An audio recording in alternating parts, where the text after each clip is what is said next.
One of the most cherished stories to come from the early 20th century has found a new chapter in Central Florida. A brand new museum and attraction have opened that celebrates the utopian vision and immense and loyal following of L. Frank Baum and his wonderful Wizard of Oz. Baum's imaginative creation, like all great utopian literature, holds out the possibility for change. I'll give you an advanced look at the treasures to be found and an exclusive sneak peek at a future immersive experience that will transport you from the Kansas prairie to the dark forest to the Emerald City along the yellow brick road. On this episode of The Orlando Guy.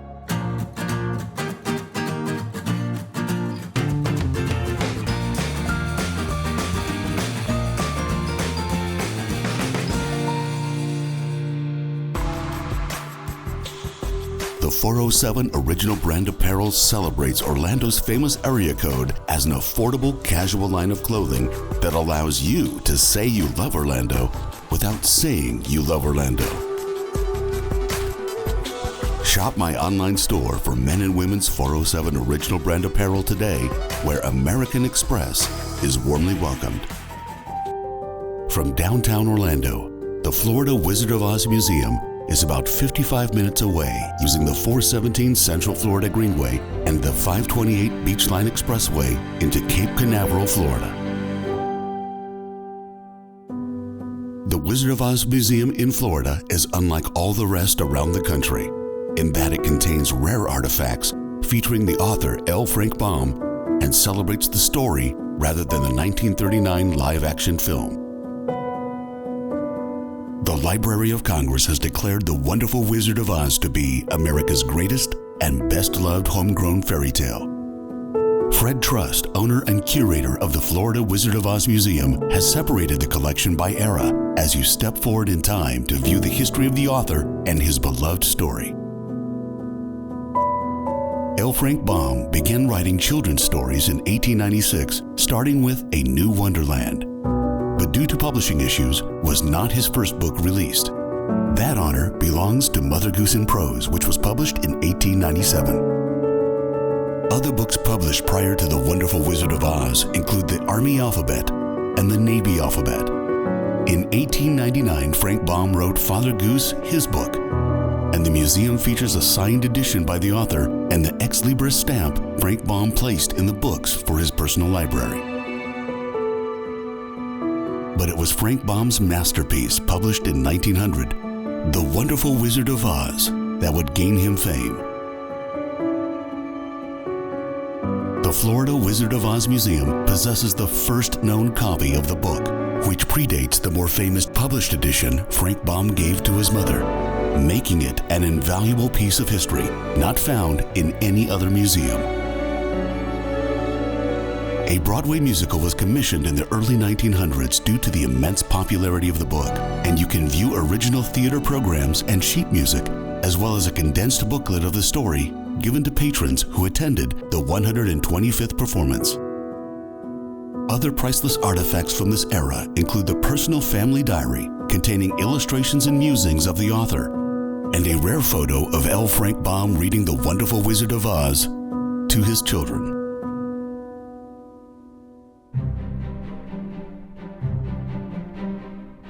The Wonderful Wizard of Oz was republished simply as The Wizard of Oz after a successful 1902 Broadway musical and a 1925 silent film adaptation. Frank Baum never intended Oz to be a series, but children clamored for more new stories. Frank Baum followed up The Wonderful Wizard of Oz with The Marvelous Land of Oz, which contained progressive themes such as men staying home with children and women marching off to war. More stories followed, including Ozma of Oz, which reintroduces Dorothy from the first book, The Road to Oz, Dorothy and the Wizard of Oz, and what Frank Baum intended to be the final book of the series, The Emerald City of Oz. The Florida Wizard of Oz Museum has an extremely rare copy with the original dust cover greatly increasing its value. Frank Baum took a break from the Oz series to write other stories, such as The Life and Adventures of Santa Claus, John Doe and the Cherub, and what many consider to be Frank Baum's finest book, Queen Zixi of Ix, of which the museum possesses the autographed copy Frank Baum presented to his sister in October of 1905. In fact, the Florida Wizard of Oz Museum has one of the most diverse collections of authentic signatures by Frank Baum. Baum wrote other fantasy titles like The Sea Fairies and Sky Island, which he intended to launch a new series. These characters, however, would eventually find their way back into the Oz universe once the public demand for more stories prompted Frank to return to Oz in 1913 with The Patchwork Girl of Oz, Tick-Tock of Oz, The Scarecrow of Oz, Rinky Tink in Oz, The Lost Princess of Oz, The Tin Woodman of Oz, and the final two books in the series written by L. Frank Baum, published after his passing in 1919, The Magic of Oz and Glinda of Oz.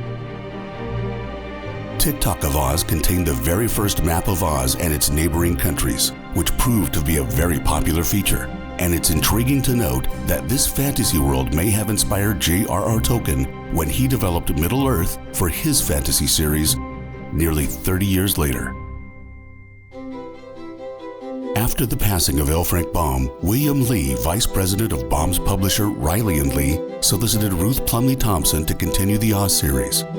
Ruth penned 19 additional titles, considered canon, starting with the Royal Book of Oz in 1921. In all, there are 40 books considered to be canonical in the original series, written by the so-called Royal Historians of Oz, a collective title given to the writers of the books of official Oz history. In 1925, a film adaptation of The Wizard of Oz was released. This silent fantasy adventure comedy film co-stars Oliver Hardy as the Tin Man and Larry Simone as the Scarecrow.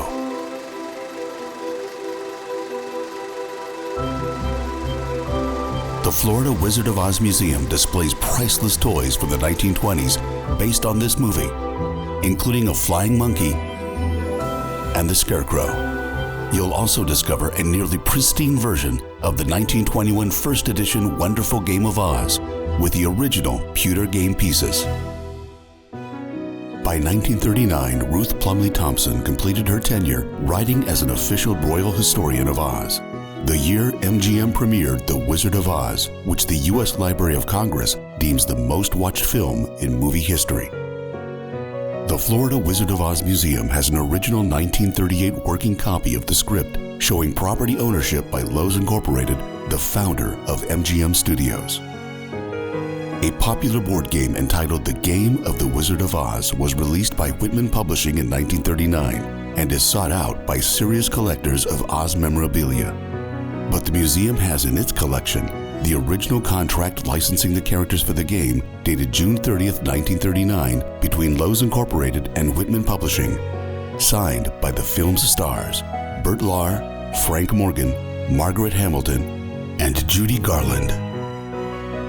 Some of the more remarkable artifacts from the MGM film era include rare dolls produced by the Ideal Toy Company in 1939, of which the one in the corner is made with real human hair.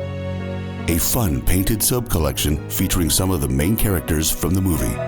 A complete set of masks produced by the Eisen Freeman Company in 1939, just in time for Halloween that year. A pristine deck of game cards featuring stills from the movie, produced exclusively in Britain, making them highly collectible. And of course, a replica of the ruby slippers, which were originally pointed silver shoes in the book, but were changed for the movie to highlight the new Technicolor process from the film.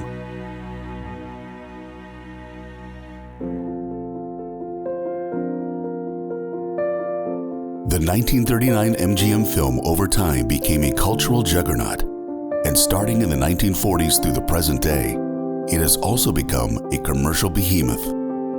By the late 20th century, the 1939 film The Wizard of Oz had become more familiar than the book on which it was based. The first television showing of the film was on November 3, 1956 on CBS. The annual showing on the network helped the film to reach its current cult status. So strong is the film's influence, there is a theory that every day you hear a reference to The Wizard of Oz. The Florida Wizard of Oz Museum serves as a time capsule preserving the enormous cultural influence of Frank Baum's story. Although not all the items you are seeing here are rare or valuable, the story and its characters curated by the museum are so much a part of our collective cultural consciousness that they make regular appearances in a bewildering variety of cultural references, homages, and yes, consumer products.